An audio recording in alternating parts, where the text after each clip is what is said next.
Got it. All right, and we're live. Welcome to paraglidingtalk.com. I'm your host, Robert Michaels. Glad you're here. Tonight, you're joined with a moderation team and special guest tonight. Alex Allen is with us. He is a free flight paragliding instructor, actually, locally here in San Diego, has a wealth of knowledge when it comes to paragliding.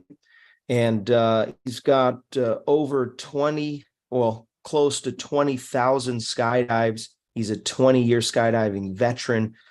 He's got 12 years in paragliding and is a certified tandem instructor. And so I'm super stoked to have him on the show. Alex, thanks for joining us. For those of you that are just logging in, welcome to paraglidingtalk.com. If this is your first time watching the show, please hit the subscribe button so that you can get the alerts. Maybe you'll learn something, or something you'll maybe walk away with something that will help you to be a better pilot. Somebody's busting caps out there. I'm in the Wild West now. Wow. All righty. So really stoked about tonight's show. Want to mention a couple sponsors. Two of them are brand new. One of them is Dreamlifter Paramotors. Dreamlifterparamotors.com is the website. This is Harley Milne's school. He's teaching paramotoring here in California. If you want to join him, you can reach out to him through the website. There'll be a link in the description. Also, guys in the moderation usually drop the links in the chat. And so super cool about that. Also want to mention another sponsor.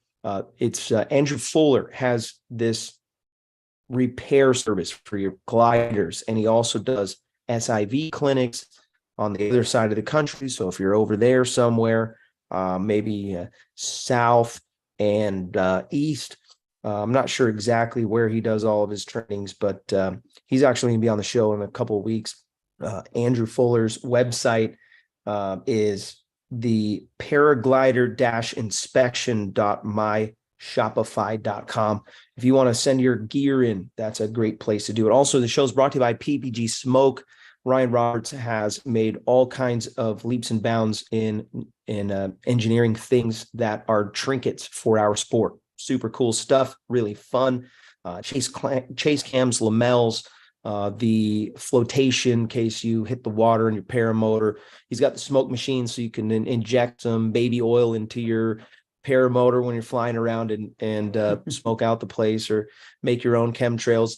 And then also he's got the new headset. So I just found out the new headset has been released. There's like, or I'm sorry, it hasn't been released to everyone. 10 of them have been handed out. From what I understand, all the feedback's been very positive, and so they're stoked about fixing that and making that perfect. So those should be coming very soon. We'll reach out to Ryan and try to get him on the show to talk about some of the dates.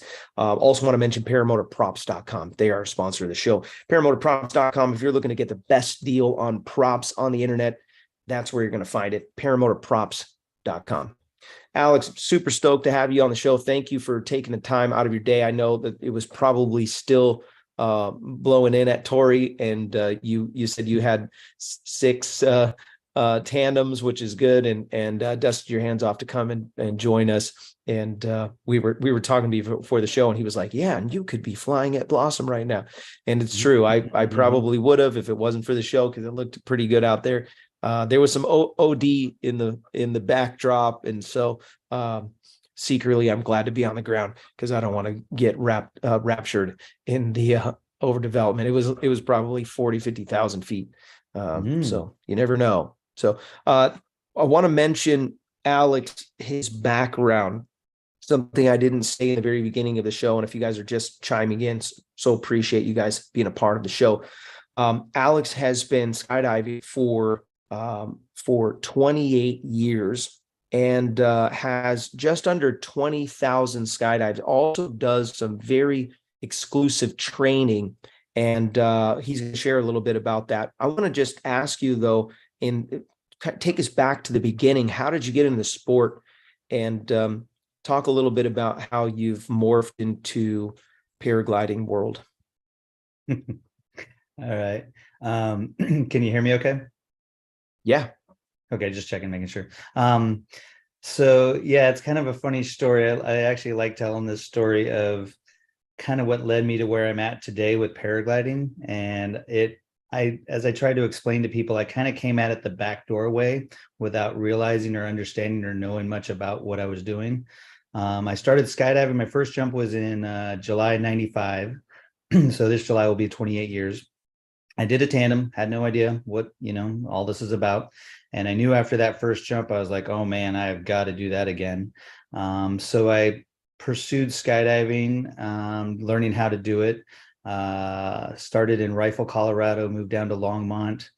And about 6 years in the sport and about 1,200 jumps is when I decided I needed to leave Colorado to pursue it as a job. And then that's when I moved out to California, and I was working in Paris and Elsinore for many years. And that's how you build up the jump numbers, obviously, because if you're paying for them yourself, that costs a lot of money, takes a lot of time. But as soon as you're getting paid to do it and you're going up and down and up and down, and the most I've done in one day is 21. But the Oh funny my part that I like gosh, to tell what the people, heck? yeah, 21 jumps in a day, which really isn't even that crazy. There's a guy that I worked with on the military side of things, Jay Stokes. You can look him up. He's got the world record for the most jumps in 24 hours, and you would never even guess. But rather than get to that, 640 is what he did in 24 Whoa. hours. And he What in broke the his own record world? twice. Yeah, you're only going up to about 2,000. You open a parachute, you land, and there's parachutes packed ready to go, and you're just going up and down, and you got a plane on standby through the night, less than a 2 minute turnaround or Gosh. something like that. Yeah, it's crazy. But anyways, so for me, the funny Wow. thing is when I was in Colorado, and I think I was around maybe 500 jumps, or I don't remember what it was, but Shane McConkey, rest in peace, good guy. Him and another buddy of mine, I'd asked, like, is it possible to take these parachutes and like take them off the mountain? I mean, like ground launching more or less. And they're like, oh yeah, we've done this. You just need the right hill and the right winds and all that. So my first ever ground launch was a skydiving parachute, a Spectre 135 7-celled canopy, still with the pilot shooting bag still attached because I had no idea. I just unpacked my parachute at the top and I'm like, yeah, I'm gonna run down this hill. And then I tried about 11 times, and I was about ready to give up. And then finally, all of a sudden I got this wing over my head. I'm running at this hill going, what if this doesn't work? Because it gets pretty steep. And the next thing you know, I'm flying and I'm like, holy cow. So fast forward to now, speed wings were developed. I was working skydiving in flat land places. I was in Thailand, I was in New York, I was all over the place. But speed flying had started coming out, and I was like, I really know that I need to get into speed flying. I want to get into speed flying. So my first wing that I ever purchased was a 12-meter bullet. And I was also talked to, first of all, I had to get a recommendation. Yes, this guy's good. He flies small parachutes and all those things. But just be careful, don't hurt yourself. And amazingly, I somehow survived the learning curve with a 12-meter bullet, not breaking anything or hurting myself off of different places. I did in Idaho for some of my first flights. And then getting here to San Diego, and working at Skydive San Diego, the hill across the street from the drop zone that a bunch of us fly sometimes. This is not a USPA site, but my first 100+ flights off of that hill were with a 12-meter bullet. And then I started Wow. going, I wouldn't mind having a little more time because it just goes so fast. And this hike takes like 30 minutes and I'm down in 2 minutes. So maybe getting something bigger to soar with a little bit. So at the time, Troy Hartman was more involved with Saboba. And so I talked to Troy and some people about getting a different wing, and ended up going towards the Firefly at the time, which is a 16-meter. And so when I was then getting a little taste of soaring and actually top landing on the hill across the street from the drop zone, nicknamed WV for short. But anyways, I was starting to get a taste of soaring and a little bit of top landing. And I was like, oh, and I will say that watching like Jean-Baptiste and some of those videos, and I saw all the stuff that you could do with paragliders. And I'm like, if you can do all that with a paraglider, I think maybe I need to start learning how to paraglide. And Oh yeah. nowadays, I really enjoy paragliding for so many different reasons, but yeah, it just opens up a whole new world of places to go or things that you can do. Whereas, like, you're limited when you're on a small wing and you can only do so much. So that's kind of Yeah. my story. And with skydiving transitioning to paragliding is kind of what has ended up happening, because the last 10 years I was training the Navy SEALs out at Skydive San Diego, and I'm not military. I'm just a civilian with a lot of jumps that happen to know the right people, be in the right place at the right time. And that hill across the street is where I built up a lot of my time. And I went out to Utah with Chris Santa Croce and Turtle were my main instructors to begin with, and got my P2 within a decent amount of time, bought some equipment, and then eventually started coming out to Torrey and got my P3. And yeah, it's just been, and so now, like, I don't skydive as much as I used to.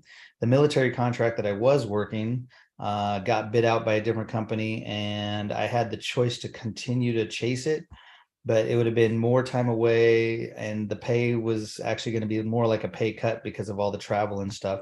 And to be honest, I was pretty much over it. And so that's why I'm now working at Torrey Pines. They were offering me a full-time slot, and before I couldn't take it because of work, but now, and as you said, like earlier today, I was doing 6, and I probably would have done 7 or maybe 8, but I was like, I gotta go, I gotta this show thing. And so it worked out Yeah, good anyways. Yeah. that's right. Well, that's But yeah, awesome. So it's been a trip. there's a couple questions out of the chat. Jim CR120, he said, question for Alex, what kind of pace does one have to set to achieve 20,000 jumps? How many jumps per day over how many years? Well, my first 6 years, I had accumulated about 1,200 jumps, and that's when I said, "Man, I need to start figuring out how to make money at this, or I'm going to go broke."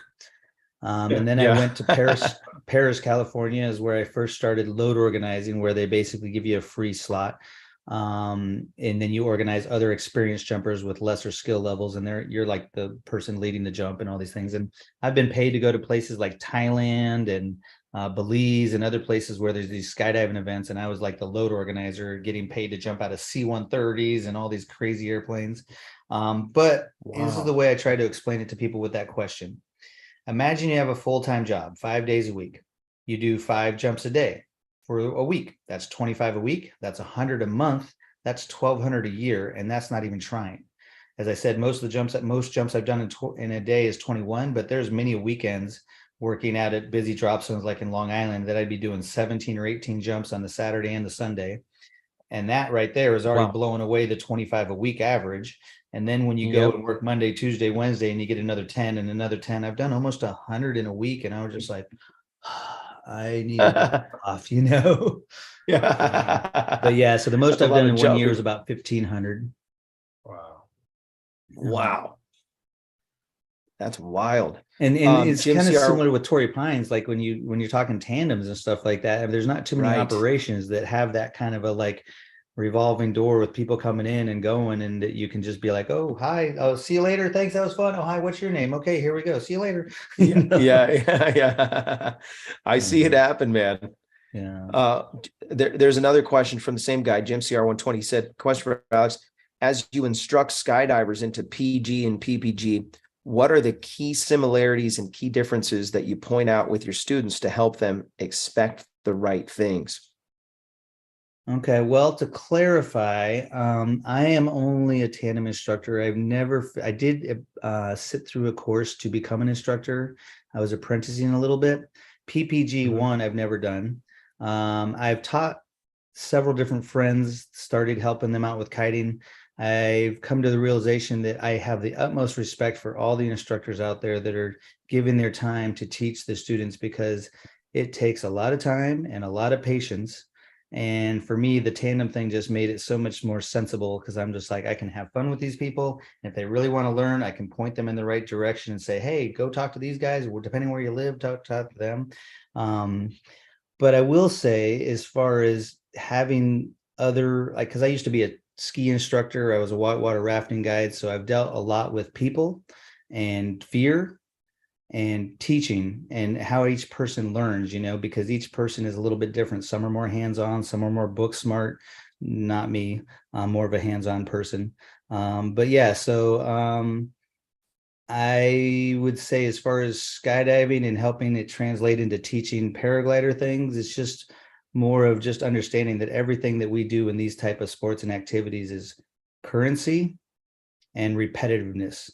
the more you continue to do muscle memory, building up all that, like, reverse kiting, forward kiting, and all those things. And for anybody, which I've never done PPG, but I would want to definitely have a good understanding of the wing before I put a dang motor on my back. So, Have you done much motoring? no, never. You've never paramotored. I haven't done it yet. No, I'm actually Troy Hartman was talking to, I know. and Okay, we're like gonna the take you. biggest thing is I'll I trade you don't for have Dave. anywhere to put a motor. And everything I've heard okay. about paramotoring is you better be ready to tinker with the motor and the engine, because you're going to spend a lot of time Yeah. on the ground. Yep, Gringo can attest to that as being true. Yeah, You I mean, become it perfect depends. candidate. It depends on where you're at too. If you do a lot of traveling and you go from different elevations, then yeah, you might have to worry about tinkering and tweaking a little bit. For the most part, though, they're pretty set, pretty close. Right. Once you do the one tinker, generally, as long as you're mixing your oil and your gas right, and you're changing your spark plugs regularly, you're good. Yeah. No, I know I will. And it is surprising I haven't done that yet, but no, I have not. So When you're ready, we'll get you in the air, man. We'll probably have equipment for you to borrow or something. yeah, JC's been trying to tell me a little bit too. There you go. Yeah. He's in our group, so he's in our chat. We chat every day, everybody. We got quite a few in our group. Probably I'm gonna say 95% of the people that fly motors in San Diego are in our Ugly Raptors group. So I've seen that flying that you guys do out there at the Salton Sea every year. nice. Oh yeah. And some of the videos coming out of there, and I'm like, wow. And some of the stuff people are doing right now, and it's unbelievable, slightly scary at the same time too, though. Doing an infinity tumble with the motor on my back. I'm like, Yeah. Not No. today. no. Yeah. Yeah, man, we'll have to get you in there. That sounds like a fun little mission. We'll get Alex and get him on some kind of motor somewhere. There's the few other questions that I have. I wanted to ask you about your transition from just having fun to now you're going to be taking people on tandems. When did you feel you were ready to take people on a tandem? And talk a little bit about the kind of inward voices, because I plan on taking people. I want to eventually get my tandem certification. I'm just kind of want to know that I'm in the right headset.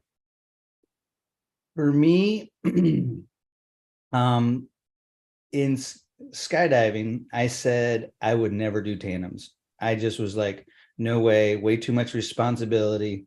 And being a smaller guy, I just didn't feel like maybe that was kind of I was cut out for it as much. But after over 10,000 jumps in the sport, many years, and I remember I was being at this drop zone and this guy was getting his tandem rating, who was just shooting for his 500th jump, which is the minimum to become a tandem instructor. And it's smaller drop zones. If you're not doing tandems, like I do other forms of teaching, which is AFF, accelerated free fall, or video. But basically, I knew that if I didn't get my tandem rating, that I wasn't going to be working.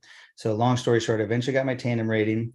And I was kind of kicking myself for not doing it sooner, because I actually found it to be a lot more enjoyable than I thought. Still scary, because yes, now you're taking on somebody else's life, and there's a whole new learning curve when you get into something different. Like, you're a great paraglider and you can do all these things, but then you attach a bigger wing, 2 other legs, and each person is different, each weight is different, and all those things.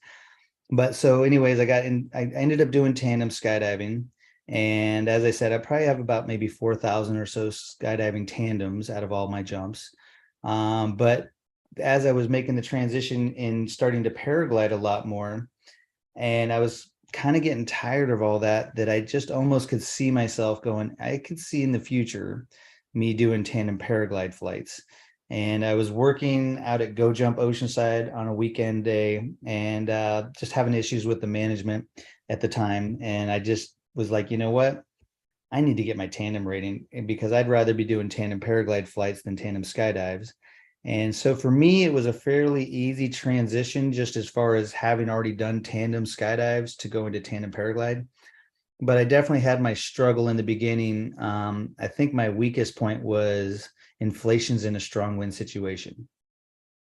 Because Oh. that thing just coming up and being a shorter tandem instructor, I'm 5'6". You got somebody 6 foot in front of me, his feet stay on the ground and I'm off the ground and I'm just like, and then, you know, so I've learned some techniques to help slow the inflation down and get it up a lot more controlled than I was in the beginning. So, and I know you, and I know you're, as a pilot, you would have no problems doing it. It's just taking the course and learning and taking, you know, other pilots until you're ready to take the other people. Then you'll start taking your mom or your friends or your family. And again, like anything, repetition, just the more you do it, you know. Couple other questions from the chat.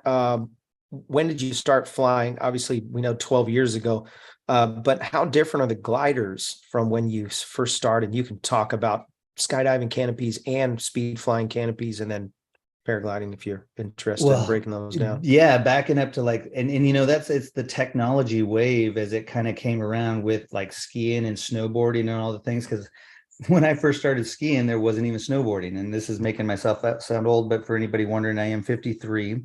And I started skiing when I started teaching skiing and snowboarding at 18, or skiing first, and then snowboarding came around. But the technology of all those things, because when I started skydiving, the top of the line parachute at that time compared to nowadays, and then, you know, Brad Gary, right? And what he's been doing and all that stuff too. So, because he was the paraglider guy that went skydiving, I'm the skydiving guy that went paragliding. So we were kind of giving each other a high five on the way by.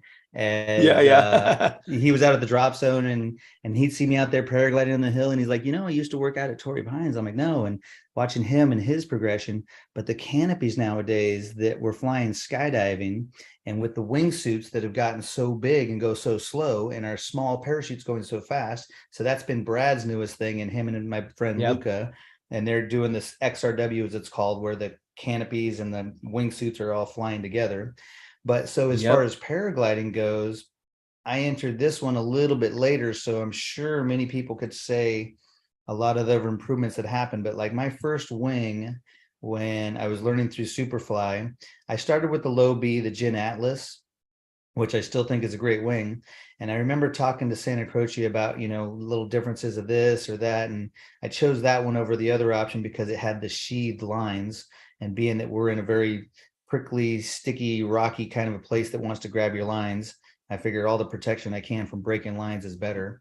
But I kind of, and I guess I've seen it more maybe in the top end gliders, like maybe what they're getting away with, you know, and the two liners and things like that, or maybe the acro wings. And like now you got the Mustache, which is a crazy wing. I've only flown it a couple of times, but I definitely know I want one, and I'm just like, darn it. And I heard Flo was coming out with one to kind of match it. But then like the Tonka, which is a super fun wing, which is rated a D wing, I guess. And it was kind of designed for like hike and fly competition type situation because it's so light, but it has such a great glide ratio. And if this you know me enough, what's that? That's an older wing, or is this new? The Tonka 2, I think, whatever's from Airwalk. Or is Airwalk the shoe? I always get those wrong. Skywalk. I think Airwalk. Airwalk is the shoe, but Skywalk. Skywalk. I was like, Airwalk doesn't sound right. I think that's a shoe. Anyways, Skywalk, and they make the tequila and other ones and stuff like that. But the Tonka is one of my favorite wings when it's strong enough to fly, because it's so zippy and stuff like that, you know. But it stays up. Never flown one. What was your You're thoughts welcome to about try mine when you're out there someday. Okay, you have one. All right. Yeah. I will take you up on that. And they did a terrible job on it's sold as a 12 meter, but when you look at it, it's a 14 meter flat, 12 projected, and they chose to call it a 12, but it's really a 14, because like I have an 11 Mirage Speedwing, and you put the 11 next to that thing side by side, and it's like that's not even close. And then my smallest wing is my 9 meter Little Cloud. I think I flew that. Is it a brown one? That would have been Max's, maybe. Yeah, Max's. Mine's purple. Yep, and he has the same. Okay. Yep, he has the same one. Did you fly down to the beach? Nope. or was it It strong was very winds? strong winds. Oh, okay. Yeah. So I asked him if I could play with it, and I don't think he was ready for me to send it, but I didn't get the memo that he didn't intend for me to fly it. I just whipped it up in the air, and I had Russman there, and he had his radio, and I had mine, and I just turned around and I'm like, oh my gosh, this thing is crazy, but it's kind of fun. And then I'm like, I'm gonna send it. And then I ran and I was off. And once I was in the air, it was, kind of whippy. And it was once I got a handle on it, I thought, all right, this is okay. And then with it, it's very intuitive. Once I got where I needed to be, I flew up and down the ridge a couple times, and then I came back and just zipped down and landed right next to Phil. And Phil was terrified. Someone came up and told him, they were like, hey, he doesn't know how to fly those. And they funny story. Anyways, It's it a was whole little, different ball game for sure. yeah, it was terrifying after. I didn't realize it until after. Same thing happened to me with so, Anthony one time. On that technology thought, because the way so when I started ground launching the skydiving parachute, and I remember there was a film festival in Paris, California, the Flyboys Film Festival, and I showed this video of me ski launching my Spectre 135 off the mountain, and this is before speed flying had become a thing. And I planted a seed in a lot of people's brains that night, because they're just like, you can do what with these parachutes? And so next thing you know, other skydivers with more skills started, like my whole intention was just get off this hill, fly away from it, and land and be all good. I wasn't thinking like stay close to the mountain and do all these things. Next thing you know, my friends are taking their skydiving parachutes up. Before Saboba was Saboba, we were driving up the back side to the top where the S is, and we were launching from over there with our skydiving canopies. And these guys were like not trying to get away from the hill. They were trying to stay as close as they could to the hill. And I'm just like, holy cow. And so, like I said, the speed flying thing had kind of started, and I was off doing other things in flatland, skydiving in flatland places.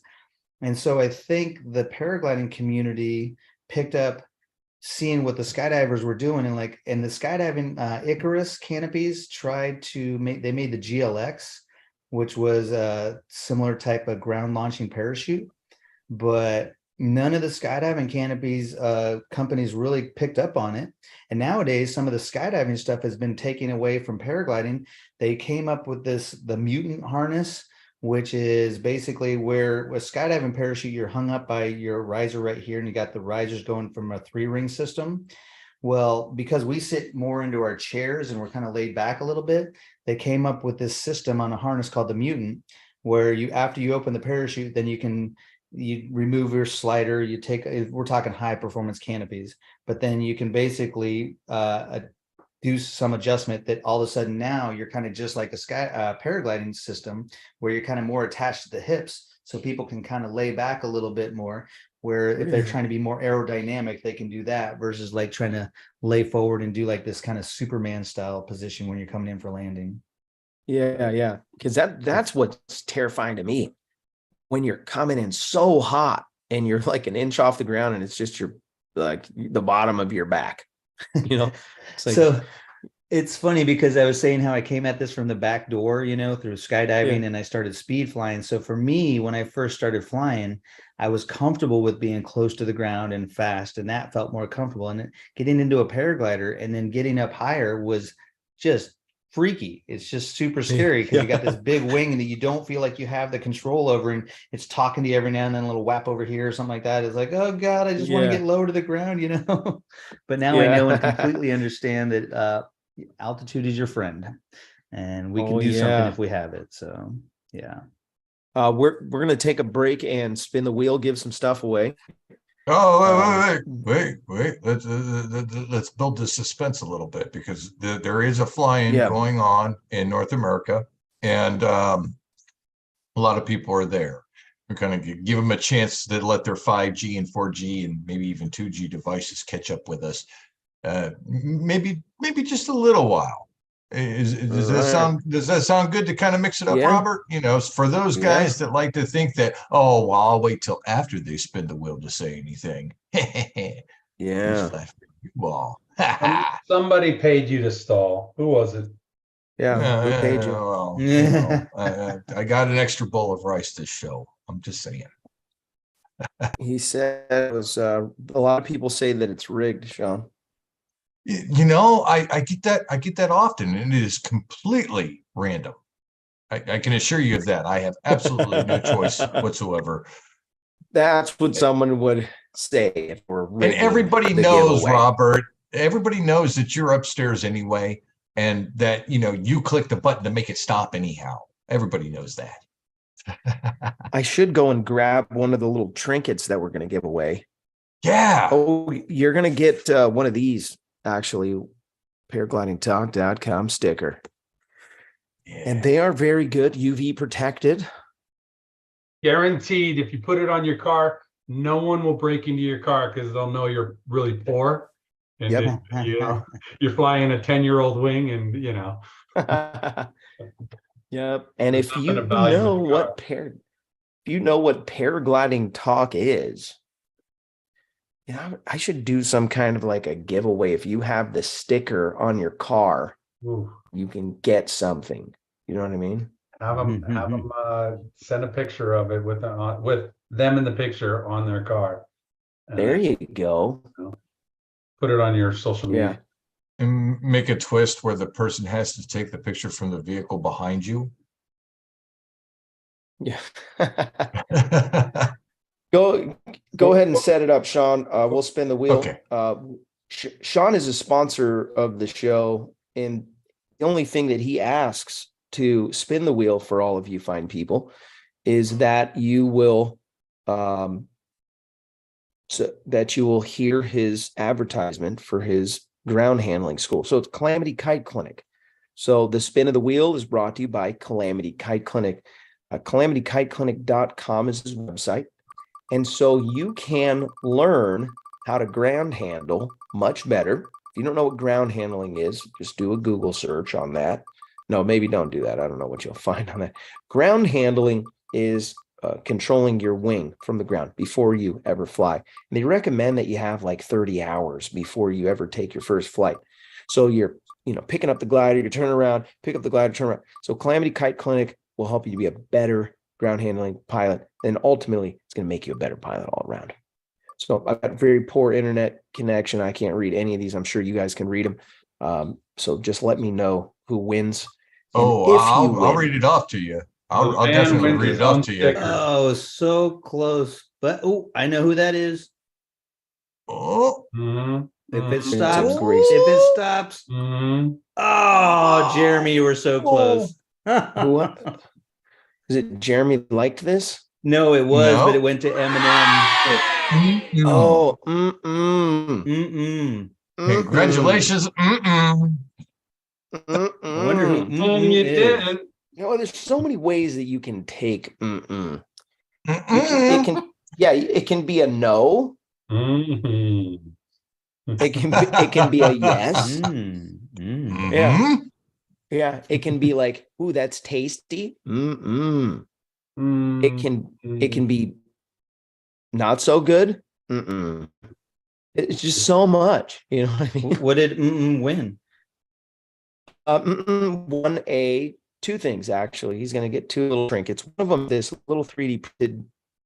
It's like a little tiny, smaller than a can of chewing tobacco, and it holds your micro SD chips. You keep them in there safely, and then also it's a little trinket that the throttle that you have for your paramotor, it straps with two little zip ties to the bottom of your handle, and then you can put a mirror on the bottom, and so you can check your levels, your fuel levels. Yeah, put one of those little globe mirrors on there, but it's just 3D printed stuff. Some friends of the show, and then I'll throw this sticker in there. So if you will reach out to me through paraglidingtalk.com on the website /contact and fill out the little deal, tell me where to send it to you.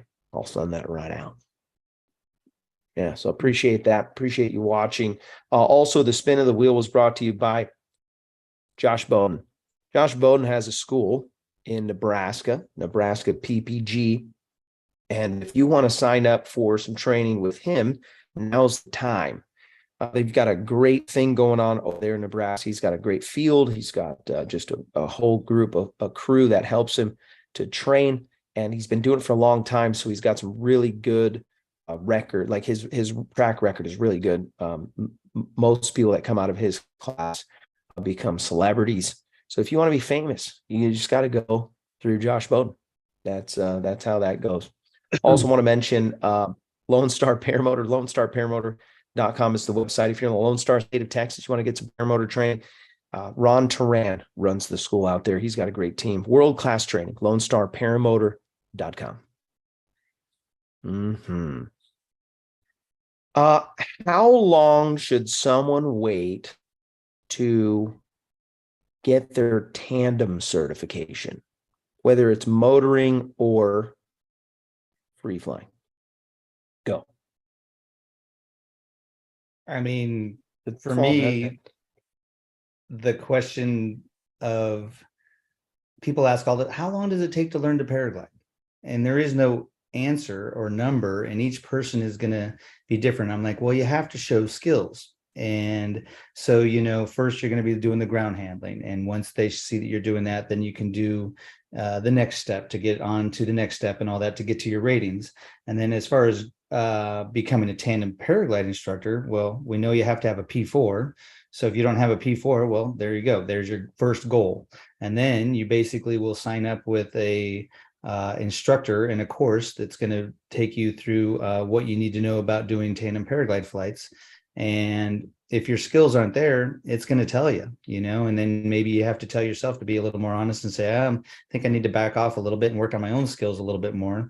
But I think I'd be willing to bet most people that got to the point of P4 and signed up for a tandem clinic, I would imagine probably have made all the right steps to get to that point and feel confident enough to do it. And like you said, as you want to do it, I mean, it is the most rewarding thing in the world to be able to share that with people. I love it every time, it's like only time I'm bummed about it was when somebody didn't maybe enjoy it as much as I was hoping they would. And they're like, yeah, it was all right. And I'm like, yeah, really? Okay. Like, well, now you're going to have to go on a skydive. Yeah. See if you talk like that when we jump out of an airplane. Let's go. Yeah. Well, I've had some people tell me too that like, because it's fun now that I've been doing it long enough that I've taken people for their first time paraglide flight, and they're out there flying right now, have their own wing, they got their P3 rating and stuff.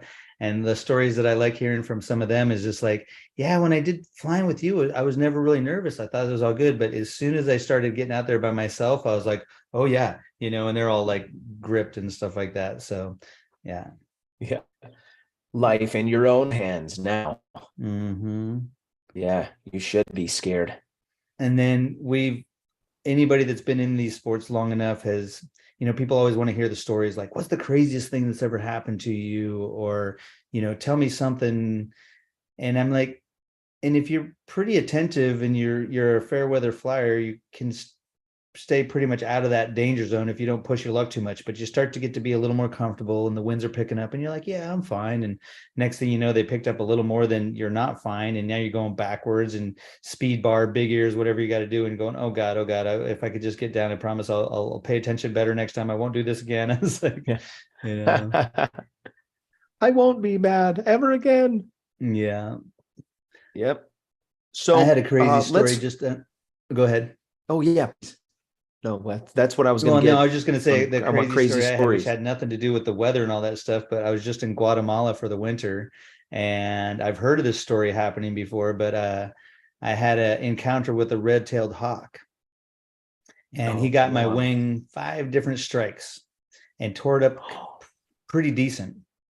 Wow. Yeah, when I'm out of the glider port, I'll show you all the patches that I put on my wing now. That it still works and it's fine, but I continued to fly an hour after he hit me 5 different times. But the first time I was just like crossing from point A to point B, and I was trying to get to the next ridge for lift. So I couldn't really do much. Obviously I must have passed a nest or whatever, but, and it's funny because Max was out there in Guatemala at the same time. So I was in the process of had my phone out and I'm like messaging him because he was wondering where I'm at, what I'm doing. I'm like, yeah, I'm working my way back to Pana.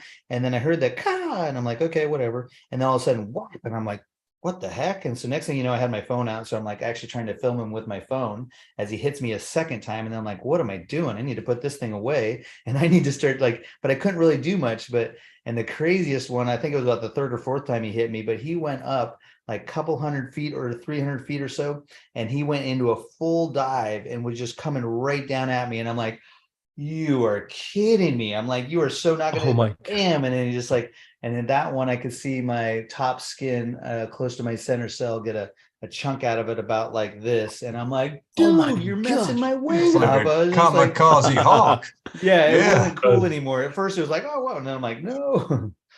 Yeah. Oh no. Yeah, that was a pretty crazy one. And that was this last trip to Guatemala? Mm-hmm. Oh my gosh. Alex was telling me before the show that actually Max was live streaming. He was watching the show because that was when Brandon was on. Mm-hmm. And he was watching from. So I remember that very vividly. Yeah. That's crazy. Wow. There was a question from Jim CR120. He was asking for a friend. He says, have you done any paragliding in Hawaii or a similar island? If so, how is it? What should someone expect? And I know someone that just moved there, so I Jeremy. could probably help you, Jim. Yeah, I was going to say Jeremy Conrad. Yeah. Yeah. He's been posting stuff on there. Jeremy And I've Conrad never flown in is, Hawaii. I've been to Hawaii, but at the time I didn't paraglide or any of that stuff. So yeah, same. I next time I go, I'm definitely going to bring my glider. The first time I went, it was just for the wife. The second time is going to be for fun. and bring a smaller one in case it gets really windy. Oh, I know. It seems like it's we want to go to Maui. So I didn't meet, not in person, but craziest situation. While we were there, I'm watching a video of a guy that's throwing his reserve after getting all tangled up over Berryessa. And he's with Max. He's doing some macro and stuff. And I'm literally in Maui eating dinner, and I pull out my Instagram. I'm like, oh, look at that. Crazy guy. Had to throw his reserve. That's Berryessa. Oh, that's Max. And then I'm like, I look at his name, and in his handle, he has a shout out to Maui. And it says like something like Maui paragliding. I'm like, what the heck? So I checked the dude's channel, and he lives in Maui, and he has a tattoo shop that's 2 blocks from where I am in Maui. I'm like, what in the world?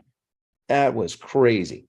So anyways, I messaged the guy. I'm like, dude, I'm in Maui right now. You're in Southern California. What a coincidence. Crazy. Yeah. I love the small world. Yeah. It was windy the whole time there, but he's got some videos on his Instagram where he's flying there, and looks like it's flyable often. Will Fly donated $5 to Super Chat. He said Resurgence PPG rocks. Chris Fenmore donated $20 to the Super Chat, and he said Resurgence PPG rolls. Resurgence PPG does. And that's a good place to put a shout out for Resurgence PPG. If you want to support our men and women of uniform, you can make a tax deductible donation. They are a 501c3, and they're amazing because they take our wounded veterans or veterans that are dealing with PTSD. They give them something to focus on, and they take that to the bank. They go flying paramotors. We train them up. We get them some gear, and we send them off on their way into happiness. PPG, Resurgence PPG is amazing. So go check them out at resurgencepppg.com. Nice. Jim said, which island? Kauai is the island I'm interested specifically, but also any tips are appreciated. Who else is over there? There's somebody else. I don't know the scene over there. Everything I know is it's more on Oahu. Oh, is some popular spots Maui, I think Maui has a paragliding operation, tandem. My buddy lives over there too. He's a paraglider, but I know his 16-year-old kid was learning, Rick Romano, and I think his wife is learning too, but that's in Maui, I believe. And I've seen the hill that they do it off of, and it's like a private somebody's land or something like that, and it looks pretty nice. But no, it's most paragliding I've ever heard of is off of Oahu. I mean, Trying when to you play the pull up. game enough, you can try to make your own little site sometimes. You're like, yeah, this could work. It's like, Yeah. uh, That's when you know you're serious, when you pioneer your own site. Alex named a notorious site here in San Diego. We other can't people have name. flown it before me. It just Quick. didn't have a name. The WV. Yeah, yeah, You know, yeah. But Those who that know, name did know. stick. as you know, you know. I was trying to pull up I got stuck in the the name of WV the one guy. time. Did you? Oh Oh, that gosh. could be a problem. Yeah. I Airport. No, I actually had like a 6 minute sledder right down to Nichols. oh wow. Yeah, Did you You land know you Chris landed in Dewey, Nichols? right? You know Chris What's Dewey? that? Yeah. I know Chris. Yeah, he took me up there. Oh, okay. Look, you don't go hiking with Chris Dewey unless you've been training for a couple of years and you're really prepared. Right. He will embarrass you how, oh my God, he's so fit. And it's like he doesn't even sweat. I think Anthony's referring to the term of huffing and puffing, Yes. because you will huff and puff and feel like an old man by the time you get up there. You know, it's funny because the one thing that I don't know as I was thinking about doing the show, things that I might want to say if there was any advice or whatever to newer paragliders or things. And the one thing I wanted to say is never hike up something that you're not willing to hike down. Because Ooh, any that's a smart good person tip. should know that if you got that little guy in your shoulder that's telling you, I don't know if this is such a good idea, and this guy on this side is going, no, you'll be fine. But listen to this guy because he's going to keep you out of trouble. And it's better to walk down than to wish you had. Yeah. And then on that note, I was going to add to it because Torrey Pines is kind of different. You know, we fly, we top land, and most of the time. But if anybody's ever flown out to Torrey Pines enough, you've sank out to the beach. And if you haven't, then you haven't flown to Torrey Pines. And I was kind of saying how, like, I wish that they kind of had this mandatory, like, you know, it'd be hazing to an effect, you know, or whatever. It's like, oh, I know you're a good pilot. I know you can land up top, but you've never flown here before. You need to actually go land on the beach, walk back up, and then you've flown Yeah. Torrey Pines. Yeah, that's so true. Yeah. By the way, to answer that question, there's a guy named Frosty that lives in Hawaii. So you can reach out to him. I'll try to share this Facebook link if my Oh, yeah. internet would work. Frosty. Yeah. Frosty's a cool guy. He'll send me pictures every once in a while. Just I whatever think he's I doing. know that He watches the person. show. Yep. Frosty.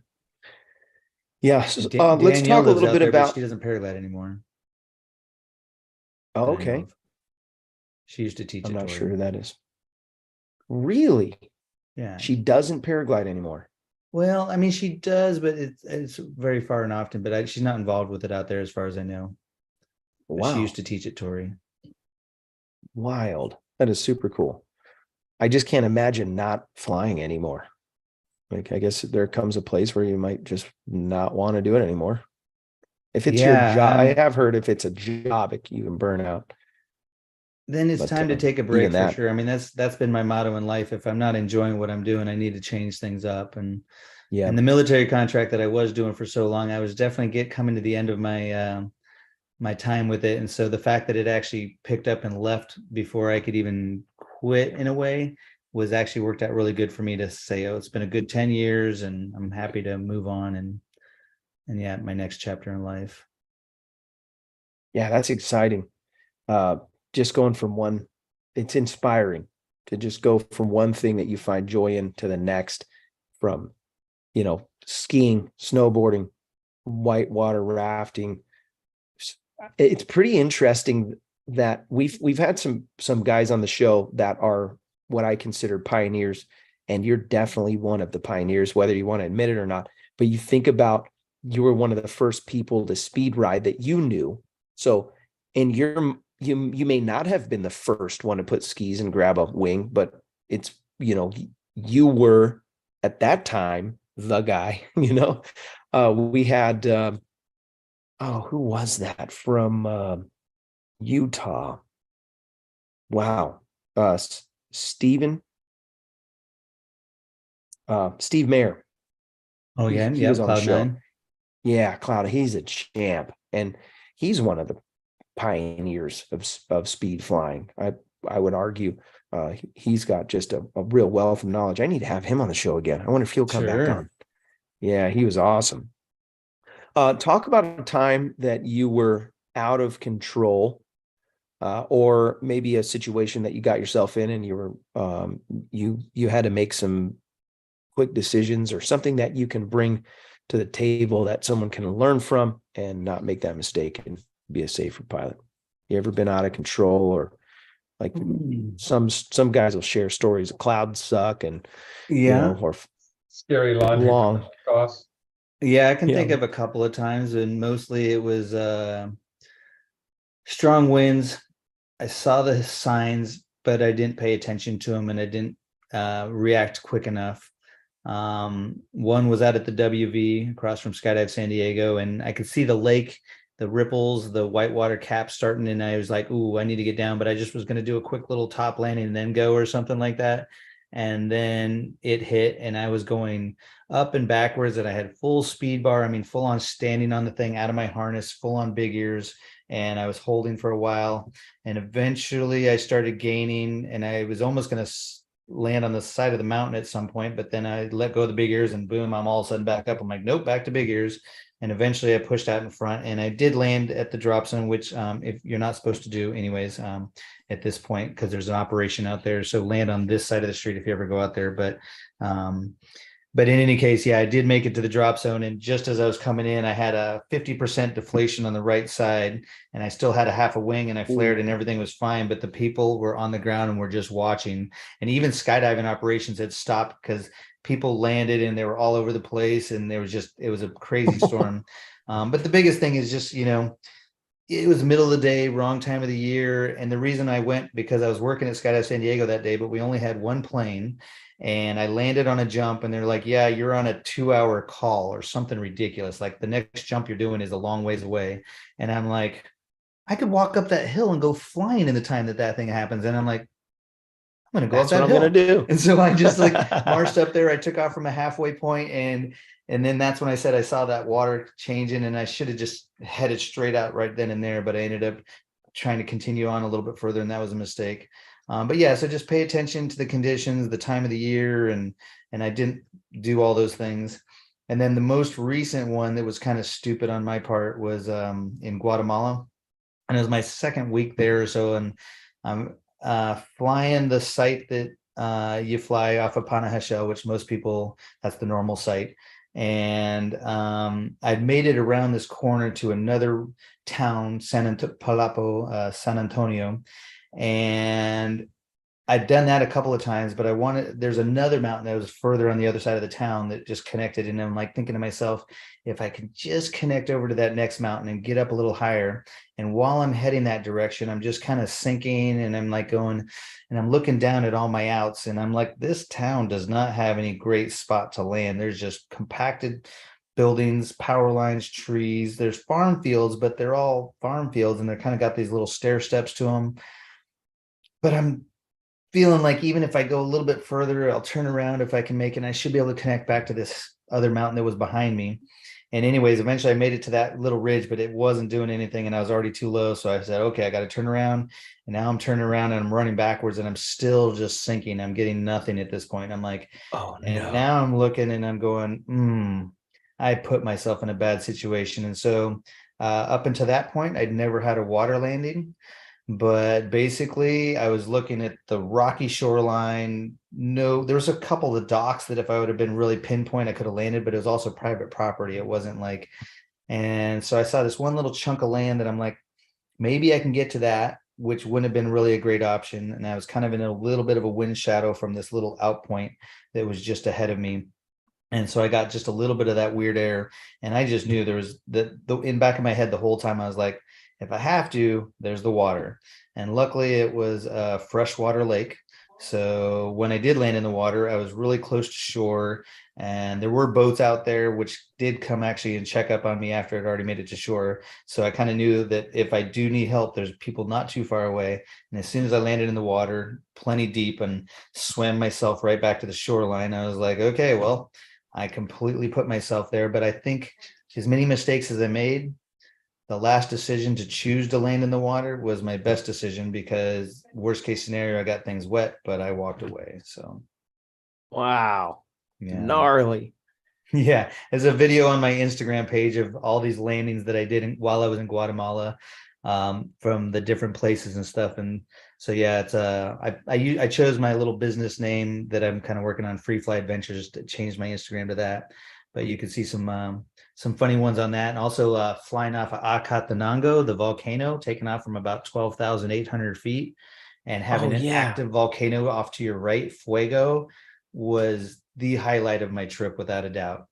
It was just, and Chris Yeah. Anacroce has a good story about flying off of that thing, and he almost pretty much made it to the coast from the top of Acatenango to the west coast. No kidding.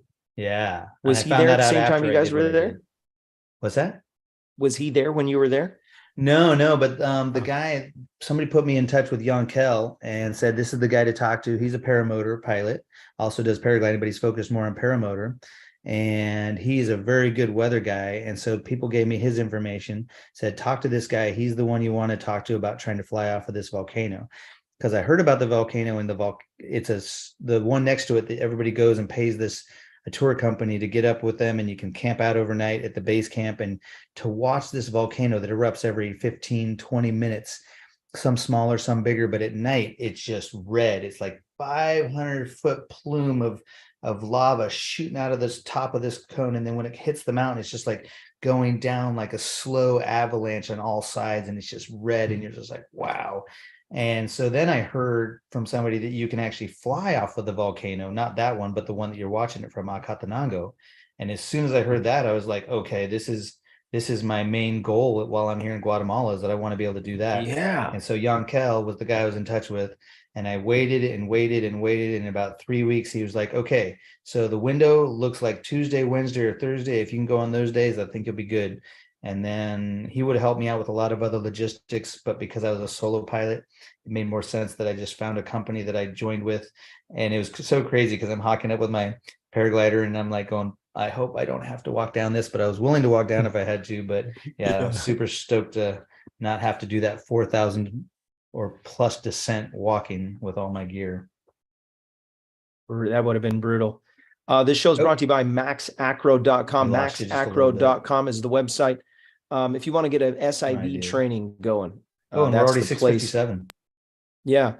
So if you're interested in getting some more training, you can do that.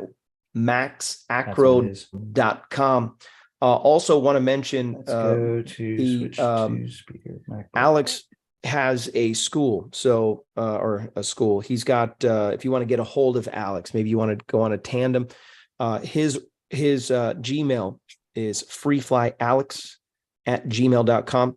And if you want to get a hold of him, maybe you're in San Diego and you're like, hey, I want to go do a tandem. Alex can take you, and just go into the Torrey Pines store and sign up. I think the tandems are $175. Is that right? $175. And you can there's save $10 and pay cash.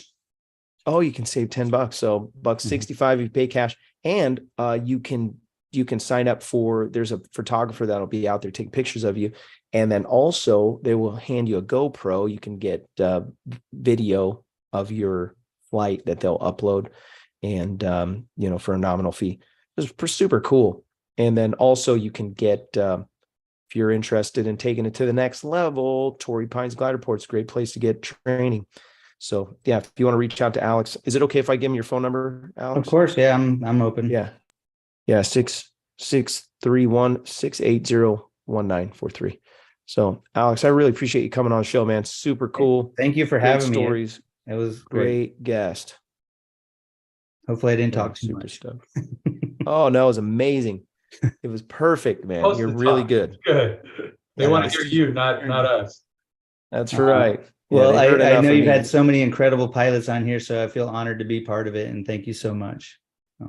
Yeah, and you're definitely worthy. I know you said that before we came on, and that humility is probably why you are where you are today. So thank you so much for taking the time. We're going to go to the after show. The guys are going to drop the link in the description. If you want to ask Alex a question or two before he dips out, he'll hang out for just a few minutes, but we're not going to hold him hostage. If he's, maybe he's got things to do. But if you want to join and come hang out with us, you're welcome to do that. Support the show on Patreon, PayPal or Patreon. There's links in the description. For the price of a cup of coffee a month, you can you can support something that is promoting good things in the flying community, learning. We take the night off. All of us can be doing other things, but we do it for you guys. So thank you for watching. Really appreciate everybody who's been supporting the show for the long haul. And I'm looking forward to some great episodes. We got some big things, big names in the future, big names coming. We're going to have them come on the show, some guys from Europe. And we're going to be talking about the X Alps coming up soon. Yep, the Red Bull X Alps is right around the corner. So we're super stoked about that. And we're going to ramp up a little bit. Paragliding Tech Dad Cab. Thanks for watching. We'll see you on the next one. If I don't see you on the air, I'll see you in there.